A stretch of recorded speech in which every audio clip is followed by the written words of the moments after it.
के अंदर क्रोध उत्पन्न हो जाता है। अब देखो, भक्ति के बारे में बता रहे हैं कबीरदास जी, किस तरह से कह रहे हैं।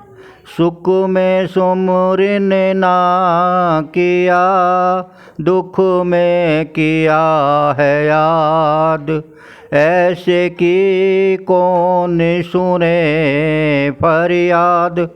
तो सुख में सुमरन कभी जीवन में किया नहीं, और जब जो है सारी इंद्री साथ छोड़ने लगी, हर समय कहीं न कहीं शरीर में पीड़ा रहने लगी, प्रभु का नाम जपने लगे, तो उस समय के बारे में बता रहे हैं कि ऐसे की कोई नहीं सुनता, क्योंकि जो समय हमें प्रभु का नाम लेना था वह हमने समय निकाल दिया।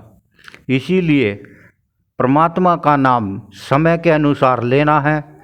यह नहीं देखना कि मेरी आयु अभी 10 वर्ष की है या मैं 40 साल के बाद उपासना करूँगा। नहीं, परमात्मा का भजन करते रहना चाहिए मनुष्य को।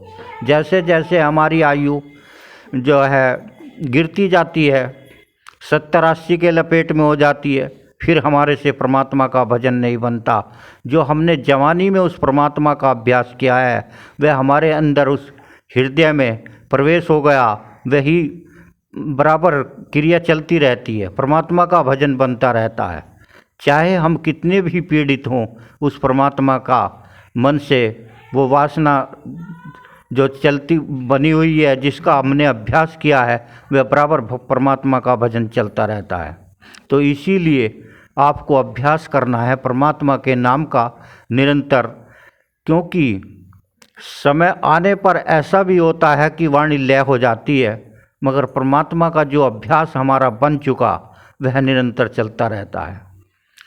आँखों में हमने प्रभु को बसा लिया तो नेत्र कितने भी हमारे से बाध्यता हो जाए, मगर वह परमात्मा की जो छवि हमारे नेत्रों में बस गई वह नहीं जाती, वह बनी रहती है।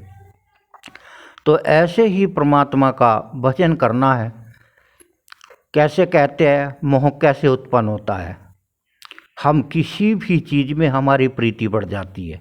जैसे बहुत से प्राणी कुत्ता पालते हैं, बिल्ली पालते हैं, तो उसकी चिंता करने लगते हैं, उसके स्वामी अपने आप बन जाते हैं।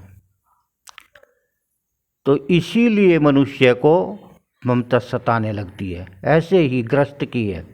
ग्रस्त में हम अपने को मालिक मान बैठे, परमात्मा का भजन हम करते नहीं, परमात्मा पर हमारा विश्वास नहीं है, अपने को ही कर्ता मानते हैं। जो भी कर्म करते हैं कि हम ही इसके कर्ता हैं।